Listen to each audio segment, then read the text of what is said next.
Porto e Negócios. Apoio. Brasil Terminal Portuário. Acreditar e inovar.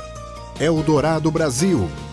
Modal GR. Tecnologia, inovação e resultados. Praticagem São Paulo. Segurança, tecnologia e produtividade a serviço do Brasil.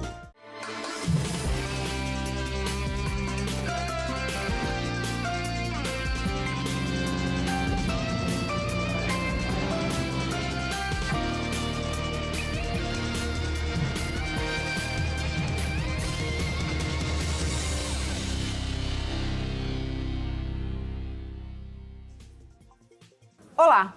Hoje o Porto e Negócios está na Santos Brasil e durante toda esta edição nós vamos falar dos investimentos previstos para 2024, operações e também sobre cabotagem.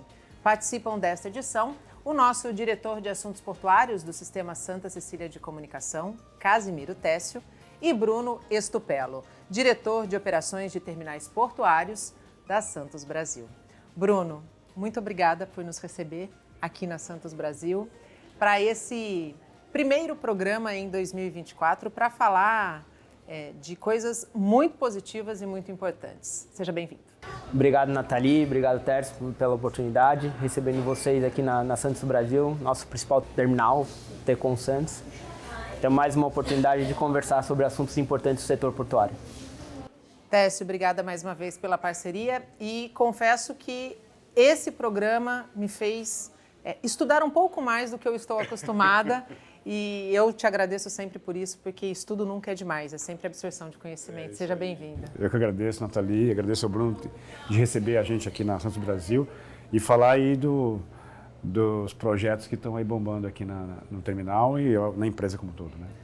Bruno, para a gente começar o nosso bate-papo, quais são os investimentos previstos para 2024 para o Porto de Santos, do ponto de vista da Santos Brasil, e para outros portos do país?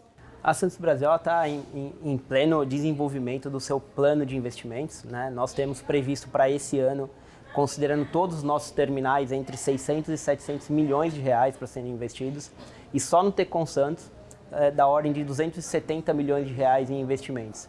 Esses investimentos em sistemas, equipamentos, desenvolvimento de pessoas. Então, este plano de investimento faz com que a capacidade do terminal chegue até o final do próximo ano, né, final de 2025, a 2,6 milhões de TEUs de capacidade e para um ano adicional, quase 3 milhões de TEUs de capacidade. Então, esse pacote de investimentos do Tecon Santos visa aí a ampliação de capacidade para atender essa demanda pujante do Porto de Santos. Do ponto de vista de aumento de capacidade, qual é o percentual que a gente acrescenta com esse volume de investimentos?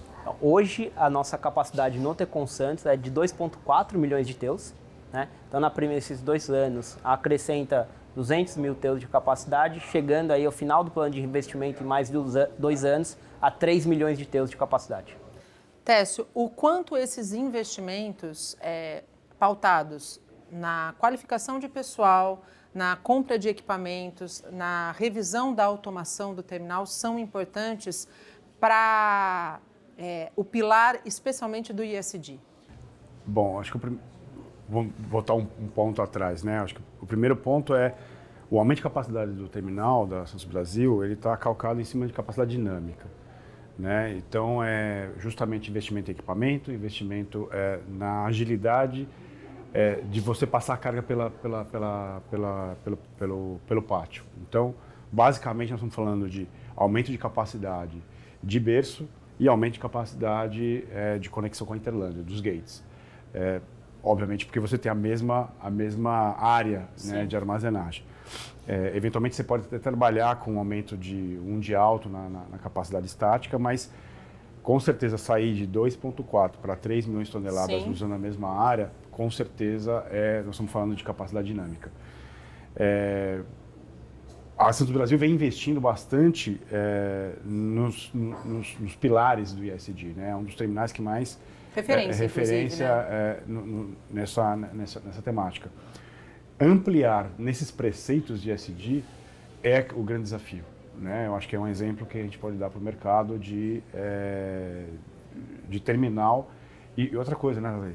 isso é no Brasil. Sim. Né? Então, assim, a gente não precisa ter aquela síndrome de a melhor operação está na Antuérpia. O cachorro vira-lata, né? Exatamente. Então, acho que esse aqui é um exemplo claro de ampliação dinâmica, né? Que eu acho que é o suprassumo dessa... Porque ampliar em área, volumetria, é fácil. Sim. Ampliar em volume, na mesma área, exato, é que é o desafio. E nós temos outro exemplo, não saindo do container e indo para o grão, o caso do TGG do Termag. Também são parâmetros aí, são benchmarks no mercado de granéis. E Santos dando a sua contribuição e a sua lição de casa aí para o resto do país. Aqui a gente, apesar de manter a mesma área, nós temos algumas adequações de layout que ampliam ali a nossa capacidade de armazenagem, né? Aumenta, obviamente, a capacidade dinâmica, mas em área de armazenagem a gente ganha, porque nossos prédios administrativos, que é onde nós estamos hoje, eles vão ser retirados do centro da operação e construídos novos prédios lá na entrada dos gates. Então, a gente ganha essa área para armazenagem de containers. E a armazenagem, ela inverte, né? A posição do container em relação ao berço, na automação. Não, agora com os novos equipamentos, que são os ARTGs, a gente vai manter a mesma conformação de pátio com relação ao berço. Ortogonais. Transversais. Isso. Antes, quando nós tínhamos um outro projeto, que era com os RMGs, né, que são equipamentos sobre trilhos, aí sim a gente fazia a mudança da posição de pátio. Agora, com esses novos equipamentos, e aí são equipamentos elétricos, né? São equipamentos que têm ali a possibilidade da operação remota, então ainda na linha do ESG, como a Nathalie perguntou. Então a gente traz para a eletrificação de equipamento de pátio, a gente traz para uma... diminuição da pegada de carbono, né? A gente traz para uma operação desses equipamentos dos operadores dentro do centro de controle, que é uma operação muito mais confortável ali, né? Permitindo aquele exemplo que eu sempre dei, o exemplo da visita que eu fiz em Singapura, de uma mulher quase para ter o seu filho, né? Trabalhando. Com 8 meses de gestação, trabalhando naturalmente, né? Isso. Fantástico. Quando a gente fala de investimento, aumento de capacidade, a gente está falando de oportunidade de trabalho, né? Hoje, quinta-feira, se encerrou as inscrições, mais de 200 vagas para o Tecon Santos e também para a unidade de Santa Catarina em Ibituba. No Tecon Santos, com uma particularidade de tal exclusivo para profissionais que têm cadastro no OGMA, é isso, Bruno? Isso. E aí, isso é seguindo a legislação, né? Para algumas categorias de funcionários, né, a gente precisa ofertar essa vaga exclusivamente para funcionários que tenham cadastro no OGMA. Então, por isso, né, essas vagas todas que foram ofertadas para Santos têm essa particularidade. Mas nós temos aí perto de 250 vagas, como você comentou, mas aproximadamente 50 são vagas que não dependem dessa exclusividade de OGMA, né? E no sistema Santos Brasil como um todo são 320 vagas abertas. Se a gente pensar na proporção de vagas versus o número de funcionários que nós temos, quase 10% de aumento de mão de obra aí decorrente desses investimentos que nós estamos fazendo e do momento que cada um dos terminais tá passando nesse ano de 24. E da expectativa de ampliação de fato, né, Bruno? Sim. Quanto mais a gente planeja um aumento de capacidade, mais a gente precisa da mão de obra para que esse fluxo siga de maneira correta e contínua, né, Tedson? Sim, independente do estilo de mão de obra, né? Como o Bruno colocou. Uma mudança tecnológica, você pode colocar no back-office, né, no prédio, operadores de RTGs. E você muda o perfil da mão de obra, né? Então você vai ter um aumento de utilização de mão de obra na Baixada Santista, requalifica e muda o perfil, né? Ou seja, é uma evolução contínua. Do ponto de vista de perfil desses profissionais, qual é o perfil do profissional que a Santos Brasil está procurando não só no Tecon Santos, mas levando em consideração essas mais de 300 vagas espalhadas pelo Brasil todo? Como são muitas vagas para diversas funções, são perfis aí bastante diferentes, né? Então nós temos desde do estivador, que faz ali o serviço mais braçal ainda hoje em dia, até níveis de gestão, né? Então temos níveis de coordenação e gerência que são abertos nesse momento. Acho que o principal é aquele funcionário que está ali disposto a aprender, tá querendo se qualificar para desenvolver, como o Tercio comentou, atividades hoje que demandam um nível de qualificação um pouco superior que tinha no passado, ou um pouco diferente do que tinha no passado. Isso ainda é uma dificuldade, encontrar esse profissional? Ainda sobram vagas, por exemplo, como a gente já anunciou aqui no Porto de Negócios por algumas vezes, que o setor portuário é um dos setores que, inclusive, durante a pandemia, seguiu funcionando, seguiu atuando e seguiu contratando. E com um gap, muitas vezes, de dificuldade de contratação. Sim, ainda temos um gap. Eu acho que a legislação existente, ela ainda torna um pouco restritiva a oferta de mão de obra. Quando você deixa uma exclusividade para uma certa categoria, você acaba perdendo um pouco de flexibilidade de contratação. Né? Assim, você ter a prioridade daqueles funcionários que têm cadastro, registro no OGMO, é bom, né? Porque assim, são pessoas qualificadas já, ou que já têm um trabalho ali, né, no setor portuário há muito tempo, mas talvez a exclusividade... A obrigatoriedade. Ela restringe a oferta de mão de obra. O universo, né? É natural. Se você se restringe só a um grupo, não permite que outros trabalhadores, inclusive de outros portos, que possam se mudar para Santos e possam trabalhar aqui, né? Como tem muita gente que muda de estado, vai para o sul, vai para o norte, enfim. Essa restrição realmente ela dificulta a escolha, às vezes, de um melhor profissional para aquela posição. Você vê uma saída para essa problemática que já dura anos? Quando a gente fala da questão da exclusividade da contratação de mão de obra, não é um problema de agora, né? Especialmente no Porto de Santos, isso é muito latente. Primeiro porque existe uma pegadinha, né? Existe muita gente cadastrada e registrada, né, no órgão. E mesmo assim ainda existe uma hierarquia entre os dois. A única forma de alterar isso de fato, existe... O Tribunal Regional do Trabalho já vem interpretando de forma diferente essa exclusividade, né? Inclusive está em tramitação uma ação aí, coordenada por federações, para de fato eliminar essa cláusula da exclusividade. Mas eu entendo que para ter segurança jurídica de fato e não ficar essa briga na justiça eterna, é só uma mudança na legislação, na última lei dos portos. Vale ressaltar que existe uma comissão hoje, né, que foi estabelecida até pelo Congresso, para avaliar essas questões, né? E para propor alterações no marco regulatório. E eu entendo que esse vai ser um dos pontos aí chaves de mudança no marco regulatório, que é a extinção da exclusividade do OGMO, podendo você captar no mercado, treinar conforme a sua necessidade um ofício e empregar essa pessoa dentro do terminal. Na verdade, quando a gente fala de concorrência, né, a concorrência ela pode ser saudável e ela pode tirar aquele profissional que está na zona de conforto da zona de conforto para que ele busque uma qualificação e, inclusive, uma melhor qualidade de remuneração e de vida. A concorrência não está só entre terminais, né? Ela está entre os melhores profissionais, né? Então, o melhor operador de STS, o melhor operador de RTG vai ser disputado no mercado para ir para um terminal e ele vai ter melhor condição, obviamente, de trabalhar naquela empresa que vai disputar por ele. Bruno, em 2022, a Santos Brasil iniciou a sua operação de granéis líquidos em Itaqui. Que balanço pode ser feito desse quase aí 1 ano e meio de operação e as expectativas para 2024? Acho que foi uma estratégia, né, de diversificação da atividade da companhia, né? Então, nosso presidente sempre fala que a gente buscou diversificar as atividades e uma das atividades escolhidas, ela tinha que estar atrelada ao agronegócio, pelo tamanho que o agronegócio tem no país. Sim. Então, o granel líquido veio nessa decisão, nessa estratégia, né? Iniciou as operações há aproximadamente 1 ano.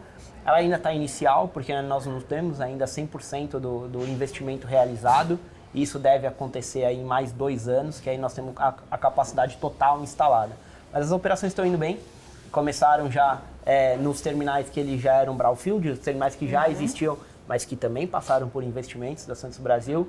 E agora, ao longo dos próximos anos, com a maior oferta de capacidade, o investimento na linha de pier, isso vai trazer aí mais volumes ainda de granel líquido para Santos Brasil. Tercio, qual que é a importância da diversificação quando a gente pensa na capacidade competitiva de um terminal?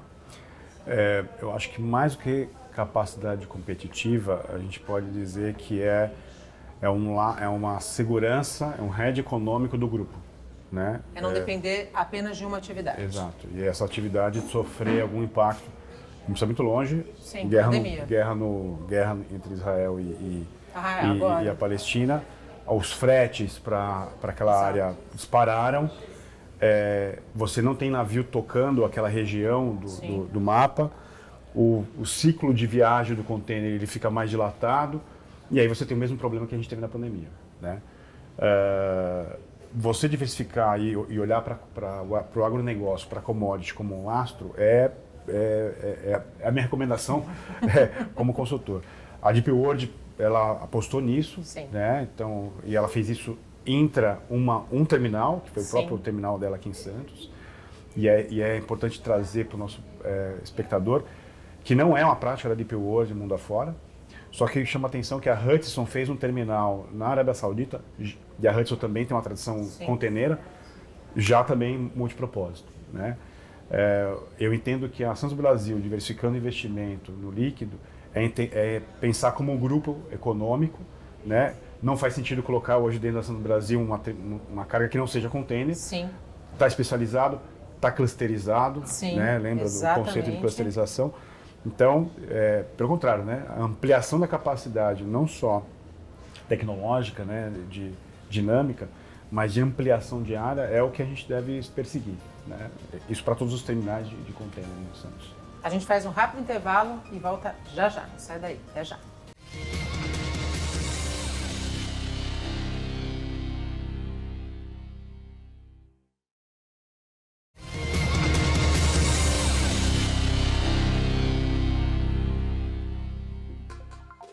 Estamos de volta e hoje o Porto Negócios é direto da Santos Brasil, aqui em Santos. Na verdade, na margem esquerda do lado do Guarujá. A gente conversa com Bruno Estupello, diretor de operações de terminais portuários da Santos Brasil, e também com Casimiro Técio, nosso diretor de assuntos portuários aqui do Sistema Santa Cecília de Comunicação. Antes de falar de cabotagem, pegando o gancho do que a gente falou no primeiro bloco todinho, aumento de capacidade, investimento, a gente teve uma decisão recente, do começo do ano, por parte da autoridade portuária, de não realizar o leilão do STS-10. Né? Fala-se muito na questão de uma área de adensamento. Como é que você avalia a não realização do leilão e o quão é importante, de fato, o que está sendo falado ser colocado em prática do ponto de vista do aumento da capacidade do adensamento? Eu acho que é uma ótima pergunta, Nathalie. Eu acho que o grande pano de fundo de tudo isso é qual é o melhor cenário, né, para o complexo portuário de Santos. Você tem um STS-10 que foi desidratado, né, com as novas configurações, né, do Saboó, ou um aumento de capacidade dos terminais já existentes. Né? Então, aliás, eu sempre defendi isso quando eu estava como presidente da autoridade portuária. E a gente discutia muito, né, o Bruno na diretoria e eu à frente da empresa, a defesa que eu tinha em, por exemplo, adensar Santos Brasil no TEV, puxar o TEV para o lado, adensar a BTP no Saboó, agora no que sobrou, né, do Saboó, e a DP World, obviamente, por ter um regulamento diferente, por ser um TUP, você não tem como legislar e obrigar ela a ampliar a área dela de capacidade em container. Mas aquilo que cabe à autoridade portuária, entender que os terminais públicos arrendados podem sofrer o adensamento, é a melhor decisão. Né? É a mesma coisa, por exemplo, em Paranaguá. Né? Em Paranaguá você não tem espaço na área pública para um novo terminal de container. É natural que o TCP faça uma ampliação de capacidade para defender o cluster paranaense, né? o cluster de Paranaguá. Então, o adensamento, às vezes, ele é mal visto, porque por que não faz uma licitação? Não, o player já está lá. Já tem uma capacidade instalada, já tem um plano de aumento de capacidade. E mais do que isso, assim, você aumentar um terminal, pensando em terminais de classes internacionais, ainda mais com navios de última geração, então 366, que é o que comporta hoje o estuário santista.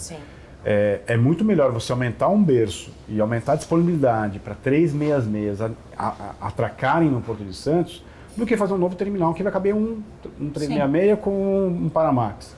né? Ou seja, não faz sentido essa lógica matemática. E isso é muito fácil de provar com métodos de cálculos a diferença dos dois cenários, né? Então eu defendo arduamente esse cenário dos adensamento versus o cenário da licitação. E precisa sair uma solução prática, né, Técio? Não dá apenas para não realizar o leilão do STS-10 ou desidratar o STS-10 e ficar com essa questão do adensamento apenas no discurso. Sim, mas é muito importante. A Santos Brasil está mais fácil de resolver, né? Porque você tem a área de prainha, um problema social, tem que ser resolvido.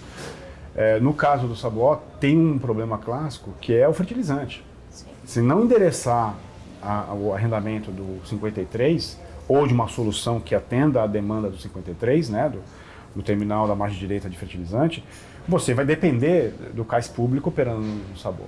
Então, eu digo que antes do STS-10, do adensamento no Saboó aconteça, tem um evento que é pretérito, que é de fato a solução do fertilizante em Santos. E você acha que é rápido? Bom, depende da equipe da SPA agora, né? Da PS, ato falho, em endereçar esses arrendamentos, né? Lembrando que a delegação de competências é recente, sim, né? Então a SPA precisa se equipar com equipe para de fato endereçar todos esses projetos. E esse adensamento é muito interessante para a Santos Brasil, né, Bruno? Sim, a Santos Brasil ela olha com bons olhos, mas depende, obviamente, da vontade da autoridade portuária, e aí poder concedente, como poder concedente, agência reguladora, como seus termos propostos para um possível adensamento de área. Pensar num crescimento de capacidade dentro do Porto de Santos, é claro que é interessante. Obviamente que isso tem que ser faseado conforme a expectativa de demanda que se coloque aí para os próximos anos. O grande ponto a infraestrutura sempre vem antes da demanda. Sem dúvida. Mas você não pode ofertar uma demanda que fique ociosa. Sim. Porque isso custa. Sim. Então, no final, o que eu entendo do Bruno falando é o risco da demanda. Como é que a gente vai sempre, por questões clássicas no Brasil, o risco da demanda sempre está na mão do privado, na mão do terminal. Mas se você ampliar uma capacidade, olhando a atração de investimento, olhando a atração de navios, atendendo uma demanda futura, como é que fica o risco dessa demanda? Né? Então, nós vamos falar daqui a pouco da Rapag com a Norsul. Com a Norsul. Para mim, esse é um dos vetores aí de aumento de capacidade, que é aumentar a cabotagem, aumentar o feeder, enfim, nós vamos falar daqui a pouco. Daqui a pouco não, é agora. Eu já vou entrar nesse assunto porque há muito pouco tempo, muito poucos dias, a Santos Brasil recebeu a atracação do primeiro navio da Norcoast, né, que opera cabotagem. O que isso representa e quais são as expectativas para 2024, Bruno? Então, primeiro é uma honra para Santos Brasil receber essas linhas, esses navios da Norcoast, né? Mais uma empresa de cabotagem operando no país, dando maior flexibilidade de janelas de atracação, ofertando mais capacidade ao sistema de cabotagem, né? Nós estamos num país com 7 mil quilômetros de costa, então é natural que tivesse maior transporte das mercadorias domésticas via cabotagem. Então, acho que a Norcoast está com navios aí de 3.500 TEUs rodando semanalmente em Santos. Então, acho que vai trazer mais volume, como o Tércio colocou. É natural que tenham mais navios de cabotagem e feeder, né? Que aí a cabotagem dos containers de importação e exportação. Então, a Santos Brasil está preparada para receber esses tipos de navios. Tércio, para o nosso telespectador entender, o que é cabotagem e quais são os benefícios desse tipo de transporte? Tá, esse é um assunto legal de falar, né? A cabotagem é o transporte doméstico, né, de cargas na navegação. Cabotagem pode ser... A grande empresa de cabotagem que nós temos no país, por que pareça, é a Petrobras, né? Cabotando gasolina, diesel, enfim. Então, transporte doméstico, em que não existe importação e exportação, é cabotagem. De um porto para um outro porto, dentro do mesmo país. Não tem a ver com a distância, tá? É até engraçado porque um transporte entre o Porto do Rio Grande e Montevidéu é longo curso. E entre Rio Grande e Manaus é cabotagem. O grande ponto é que a cabotagem e o feeder dependem um do outro para dividir custos, né? Como o Bruno colocou, o feeder é o container que ele tem origem ou destino ao exterior. E ele precisa de uma pernada na cabotagem para levar um container até o cliente final. Então, um container de importação desce aqui na Santos Brasil, por exemplo, usa um navio da Norcoast para deixar ele em Manaus, por exemplo, né? Então, essa pernada ela é um movimento de cabotagem, só que o container está em trânsito aduaneiro. O feeder é um alimentador. Exatamente. Então, um porto grande alimentando um porto pequeno e um porto pequeno retroalimentando um porto de maior capacidade, né? Que vai se comunicar com longo curso, com o comércio internacional. Eu disse que a gente falaria sobre o assunto quando você já começou a adiantá-lo, né? A Norcoast, ela é uma joint venture, certo? Exato. Uma joint venture entre a Hapag-Lloyd e a Norsul. Qual é a importância dessa associação quando a gente está falando de aumento de capacidade, quando a gente está falando de um novo tipo de transporte, como, por exemplo, a cabotagem, que precisa crescer dentro do país? Eu acho que vou pegar o gancho do Bruno, né? Mais uma empresa de cabotagem no país, são mais serviços ofertados para todos os outros portos do país, e é muito importante pensar nisso, porque muitos empresários, muitas economias não entram no marítimo, talvez por uma questão de janela de atracação.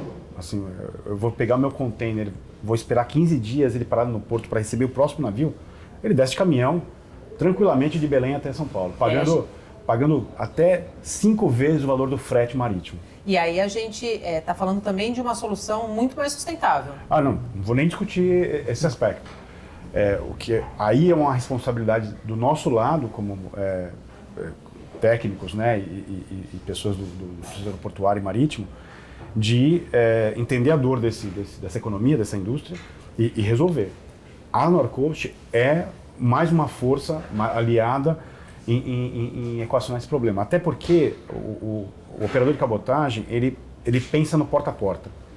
Então ele não se preocupa só em buscar um container num porto e deixar no outro. Ele busca resolver entre o terminal e a indústria ou o centro de distribuição, o consumidor, para fechar para cativar esse cliente e esse cliente ficar com ele. E a Norcoast oferece esse serviço de ponta a ponta? Eu entendo que sim. Mas o mais importante que a Hapag, ela passa a ter uma empresa brasileira de cabotagem parceira, linkada às estratégias da Hapag. O que significa? Eu acho que esse é o ponto principal. Antes dessa joint, a Hapag deixava os containers dela aqui na Santos Brasil e dependia de outros operadores de cabotagem.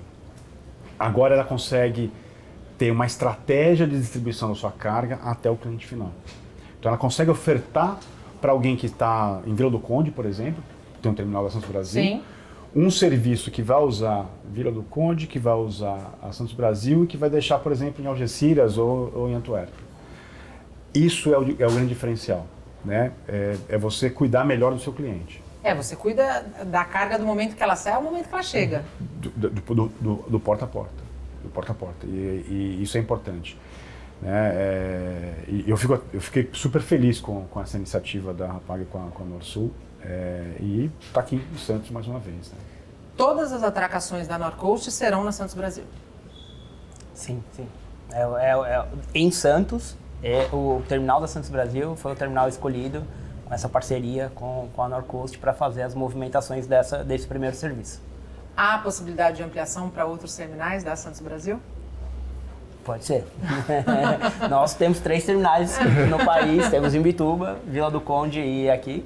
Então, sim, temos capacidade para receber novas linhas. O grande ponto do serviço de cabotagem quando está... E aí eu vou usar a palavra verticalização, né? Sim. Não verticalização porque a Hapag tem um terminal, não. Mas porque ela tem uma linha de cabotagem. Sim. Então, essa ligação umbilical entre a Norcoast e a Hapag, ela é o mantenedor da Norcoast no final do dia, para as cargas de longo curso, sim, né? E ela é a oportunidade de explorar novos mercados, né? E mais do que isso, um dos efeitos, uma das externalidades positivas desse processo haverá mais competição no mercado de cabotagem. E havendo mais competição... Diminui-se o preço. Exato. É isso. Esse é o ponto importante. E aí, talvez diminuindo o preço, o medo, né, a barreira... Que hoje existe. Entre o rodoviário e o marítimo, ela vai se... Não digo que vai se romper, mas vai se atenuar. Não, vai se romper não a ponto de não existir, mas vai se romper a ponto de conviver de maneira saudável. Sim, mas ainda muita carga roda no rodoviário com esse receio de sair do armário e ir pro marítimo. A gente faz mais um rápido intervalo e no próximo bloco a gente segue falando um pouquinho mais de cabotagem e também sobre o conceito de hub port e gateway port. Não saia daí, até já.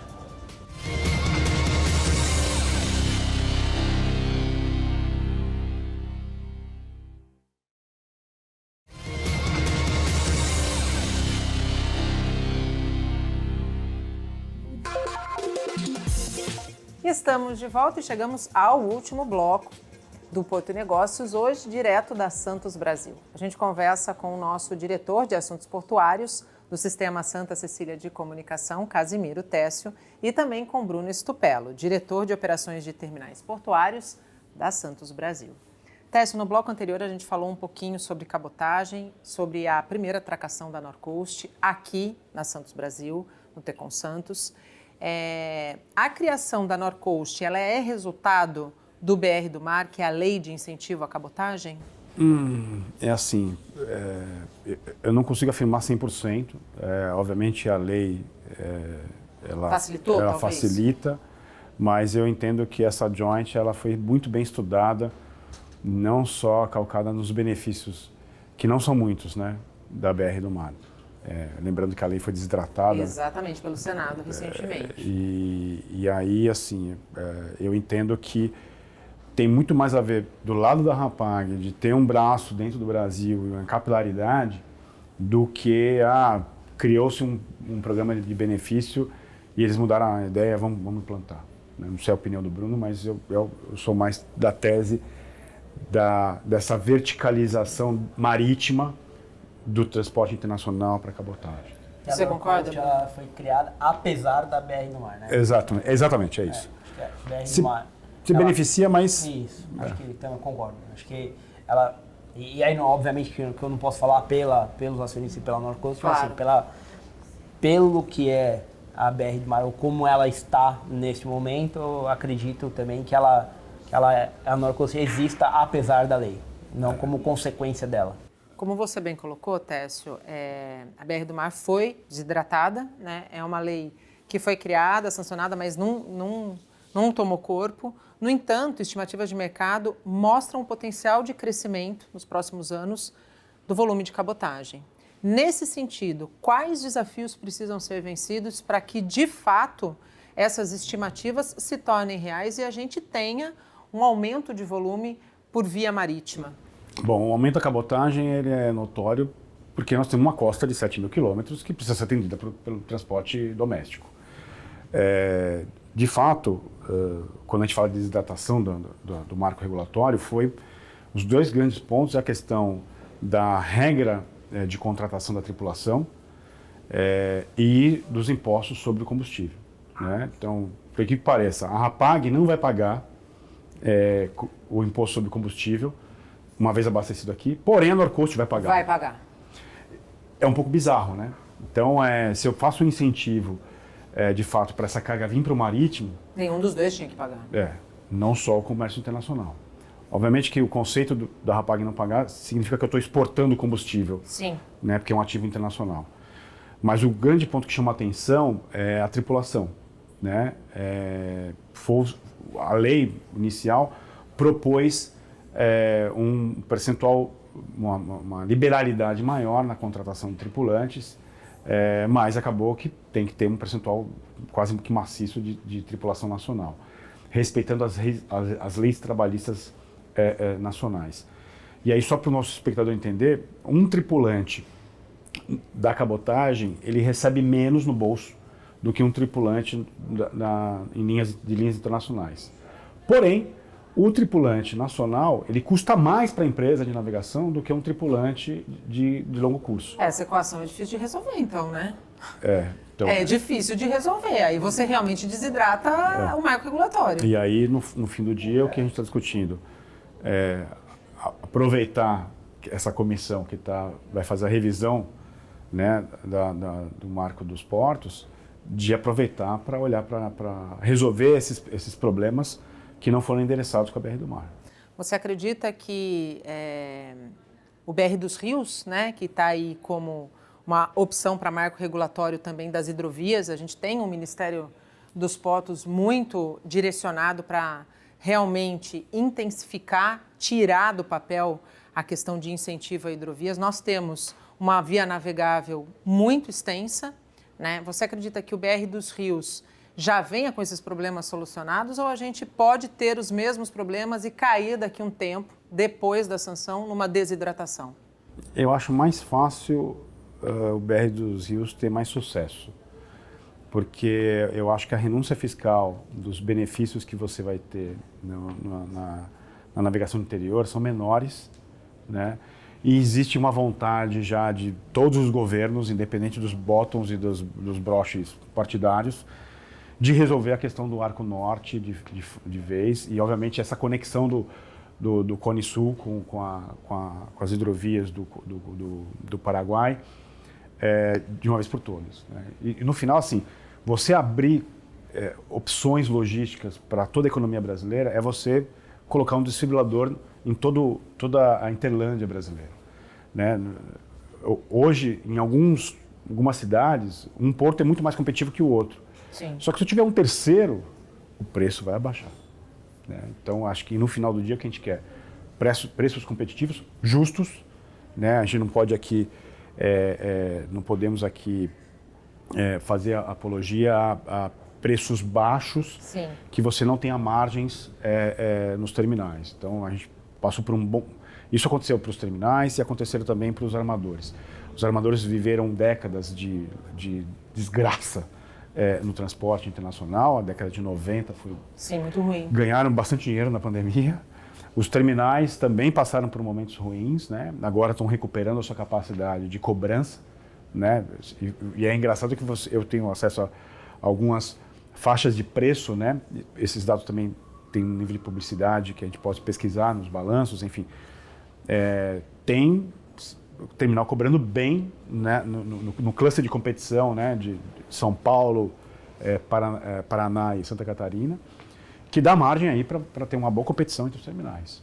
E vale lembrar também que é uma indústria de capital intensivo, então os investimentos, né, que precisam ser feitos para ampliação de capacidade, para ter um navio, para ampliar um terminal, para adquirir um portainer, que nós adquirimos agora recentemente, são investimentos altíssimos, né? Então, é o que o Tercio colocou, que são preços baixos, são preços justos para a remuneração desse investimento, que também é feito. Mercado dinâmico, com o mercado dinâmico e com as alterações e oscilações que a gente tem, sejam elas pontuais, sejam elas sazonais, é preciso que o mercado se adeque, né?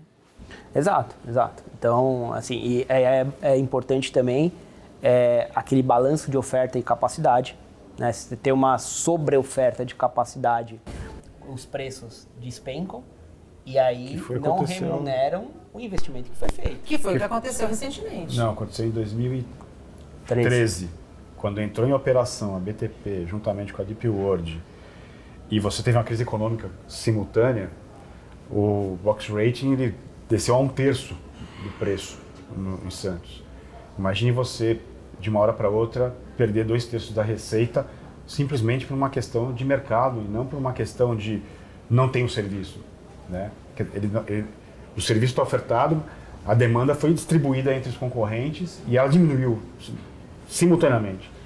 Daí, foi uma porrada no setor portuário naquele ano. Daí a importância da diversificação de cargas também. Nesse momento, a gente teve, por exemplo, a pandemia.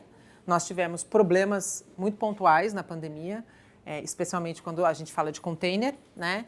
Quem trabalhou com container no auge da pandemia teve problemas e a diversificação, em algum momento, foi bastante interessante nesse sentido, né? A diversificação, então, mais uma vez, a diversificação ela é importante quando existe um grupo econômico fazendo essa diferenciação de carga, se redeando entre diferentes operações, que é o caso do investimento da Santos Brasil na operação de líquidos. É o mesmo que acontece com a DP World no investimento na celulose. Quando há diversificação dentro de um porto, de um cluster portuário, você não tem esse ganho. O cluster, sim. Né? A autoridade portuária fica feliz em ter terminais de diferentes naturezas no seu complexo. Mas muito importante o grupo econômico olhar as tendências que o mercado está tomando e se redear. Né? E, obviamente, existem outras formas de se redear, que não é só diversificação de carga. Né? Mas, por exemplo, você trabalhar com outros elos da cadeia, que é uma coisa que a Santos Brasil já vem, foi talvez a pioneira em desenvolver o door-to-door, ou seja, desestufar o container, envelopar um container de vinho, encaixotar ele, enfiar uma revista e mandar para o cliente final. Isso aqui é diversificação de negócio, né? Que a DP World investiu nessa frente no ano passado. E dentro dessa diversificação de negócios, quando a gente fala de logística integrada, a multimodalidade ela é essencial, né, Bruno? Sim, exato. Nós somos, né, uma empresa que tem outros ativos de logística. Né? Como o Teres comentou, a gente tem nossa frota, né, rodoviária, que faz essa entrega na porta do cliente. A gente tem terminais retroportuários que fazem essa estufagem e desestufagem. Nós temos centros de distribuição. Um dos nossos é do porto ao e-commerce. Então, a gente tem essa diversificação de serviços ofertados em logística. E isso é um caminho sem volta, né, Tércio? Para todo mundo, para quem era do porto e foi para o e-commerce, como quem que sempre teve no e-commerce, como a Amazon, ir para o porto. Né? Então, aí é o que eu brinco. Nessa guerra de titãs entre os operadores clássicos de terminais, armadores e os grandes fulfillments, né, que é o Alibaba, a Amazon, o Mercado Livre, sim, comprando ativos de logística, quem é que vai ganhar essa guerra daqui 10 anos, daqui 15 anos? Né? Quem estiver melhor planejado, estruturado e atento às necessidades do mercado e da demanda do consumidor. Eu acho que quem estiver mais verticalizado. Aliás, a temática verticalização já está mais amistosa, né? Tá, porque esse movimento ele está ocorrendo, a gente tem vários exemplos na logística internacional, né? Esse exemplo que eu dei do Alibaba e da Amazon, ele é claro, né? A CMA comprando avião, então assim, quando a gente vai estudar a logística internacional e as corporações, as fusões, né? As alianças, isso é uma coisa importante, né? A grande aliança que existia no mercado internacional, que era a 2M, a Maersk e a MSC, elas romperam. Sim. Né? Então, assim, existem acordos comerciais em alguns serviços, mas cada um agora cuida do seu. Né? E a Maersk ainda com uma agressividade, não digo agressividade, mas com uma postura de todas as companhias marítimas que estavam sob o seu guarda-chuva, estão pintando seus navios, mudando suas bandeiras para 100% Maersk, né? A Hamburgo Süd é um exemplo disso. Sim. Né? Então, todos os navios da Hamburgo Süd estão passando por um retrofit aí, pelo menos no casco, e mudando seu nome para Maersk. Recentemente, o Porto de Santos recebeu a sua maior embarcação, um 366, e muito se falou, quando essa embarcação chegou, que era um passo importante para que o Porto de Santos se tornasse um hub port. Porto de Santos é um hub port ou é um gateway port com comportamento de hub? É difícil você ter o conceito, e aí para o nosso espectador entender, os conceitos, se a gente for aplicar o conceito ipsis literis, você tem a diferença de hub e gateway, é o percentual de carga transbordada. Né? Então, quando um porto transborda 35%, em cerca de 35%, até 35% na verdade, de carga, ele é considerado gateway. E por que pareça, Antuérpia, Rotterdam são gateways, né? Porque muita carga fica no porto, né? E pouca carga é transbordada pela natureza dos portos da Europa. Sim. O Porto de Santos é um gateway, então? Se a gente considerar percentuais de transbordo, sim. Ok. Mas ele tem um comportamento de hub porque os grandes navios ficam aqui, encostam em um ou outro porto, e aí depende do armador, né? Mas tem portos que dependem fundamentalmente de Santos para poder fazer seu comércio internacional, né? O Bruno pode me completar aqui com relação a Santos Brasil em si. Quais são os planos, né? Não, e assim, os percentuais da Santos Brasil. Mas hub mesmo, a gente pode contar na palma da mão. Singapura. Caucedo, né, a República Dominicana. São pontos estratégicos de cruzamento, Panamá, que são pontos estratégicos de distribuição de uma costa para outra. Panamá é hub por quê? Porque ele concentra a carga da costa leste, distribui para oeste e vice-versa. Né? Caucedo tem um comportamento parecido na República Dominicana. O exemplo clássico é Singapura com 75% de transbordo. Né? Do ponto de vista da Santos Brasil, da movimentação da Santos Brasil e os planos da Santos Brasil para ter esse comportamento de hub? Acho que mais importante ainda do que pensar na porcentagem do que a Santos Brasil faz de transbordo ou não, é pensar no que o Complexo Portuário de Santos precisa ofertar para que de fato Santos seja um hub port. De fato, houve a movimentação do 366 recentemente, mas o navio entrou com um calado de 10,2 metros. Então, não veio totalmente carregado. Não veio. Assim, isso não é um problema, que é a primeira atracação e faz parte você fazer uma primeira entrada no canal com ele mais aliviado para a questão de risco. Mas a questão de dragagem do canal, a questão de ampliar a profundidade do canal de navegação para trazer navios maiores e principalmente para a gente conseguir movimentar os navios com 14,5 metros que a gente já movimenta 24 horas por dia, eu acho que isso sim é a virada de chave para Santos ganhar maior participação no transbordo. E aí sim se transformar num porto hub, de fato. Sim, assim, e lembrando, assim, pensando na localidade do Porto de Santos, essa porcentagem de transbordo para o resto do país e da importação e exportação da Interlândia de Santos, ela vai sempre estar ali no limiar de ser um hub port de fato. Porque tem muita carga que chega e vai para a região de Santos e que sai da região de Santos. Né? Mas o importante é que a infraestrutura local esteja preparada para os grandes navios. Os terminais, eles têm capacidade, tem equipamento para fazer isso. Agora, a infraestrutura aquaviária e a infraestrutura terrestre, né, precisam de investimentos, e aí urgentes, para que a gente consiga aumentar a participação de uma cabotagem, de uma Norcoast ou de qualquer outra empresa de cabotagem no país. É importante ressaltar que o comportamento de ser... E veja, não é ruim não ser hub, né? O Santos tem um comportamento gateway como Antuérpia e como Rotterdam tem. Né? Por quê? Porque ele tem uma grande conectividade com a sua Interlândia. E mais do que isso, a sua Interlândia tem um PIB, tem uma produção econômica, tem um consumo econômico, que faz com que o volume de fixação da carga, de origem da carga de Santos, seja maior. E você tem ainda uma assimetria econômica entre o sudeste brasileiro e as outras regiões do país. Né? Então, assim, quando é que vai virar hub? Mas se a gente for fazer a brincadeira da matemática, eu teria que ter um Nordeste com uma economia o dobro da atual, né? Boa carga do Nordeste, não descer de caminhão, né? Vou dar o exemplo aqui do algodão. 30% do algodão exportado pelo país vem da região da Bahia e desce de caminhão, desce por transporte terrestre e não cabota pelo Tecon Salvador para Santos para depois ir para um cliente final, né? Então, para exportação, né? No fim, assim, existem ajustes. No caso, o Bruno colocou super bem a dragagem do canal, aprofundamento, um desafio. O aprofundamento do canal. É o desafio mais urgente. Uma terceira pista é urgente. Uma ampliação do ferro é urgente. E todos esses conversando entre si. E principalmente a gente olhar para os outros portos também. Exatamente.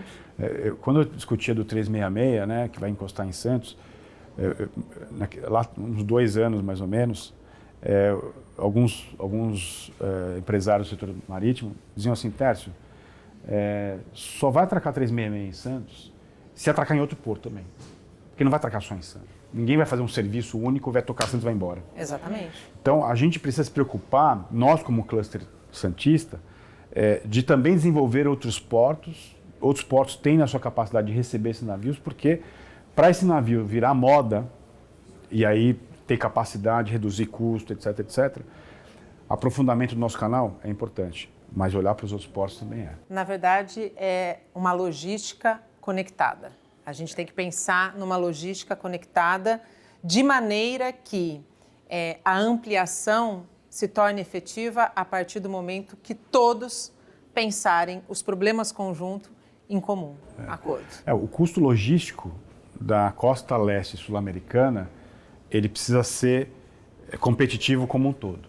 Não adianta só Santos ser competitivo se Paranaguá, Itapoá, Rio não forem. Todos têm que ter um nível de serviço e uma competitividade semelhante. E aí você tem um ganho da costa sul-americana, que isso vai repercutir no platô, né, na Interlândia. Vou ofertar um serviço de qualidade, com melhor preço, e aí vai ter mais trade com o comércio internacional. Enfim, é um círculo virtuoso. Né? Na verdade, é uma concorrência que se faz muito saudável, né, Bruno? Sim, então ofertando mais capacidade, de novo, atrelada ao crescimento de demanda, né, é saudável. O Porto Negócios, direto da Santos Brasil, termina agora. Bruno, muito obrigada por ter recebido a gente na sua casa, que a gente possa voltar mais vezes para estar falando de investimentos, para estar falando de operação, para estar falando de sustentabilidade.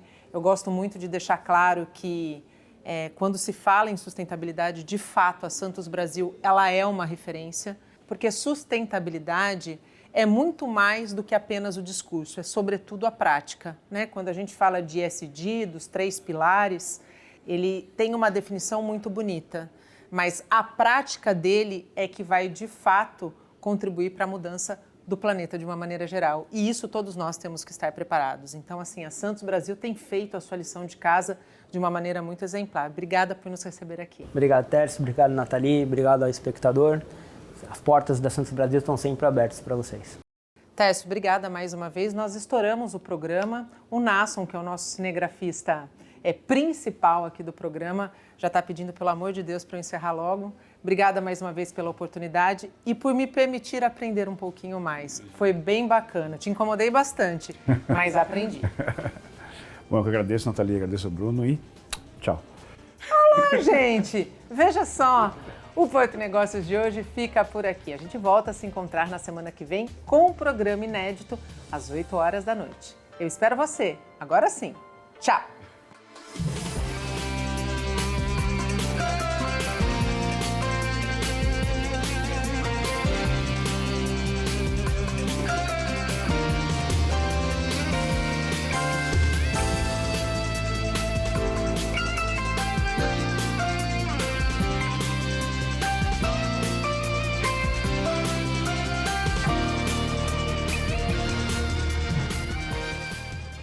Porto e Negócios. Apoio.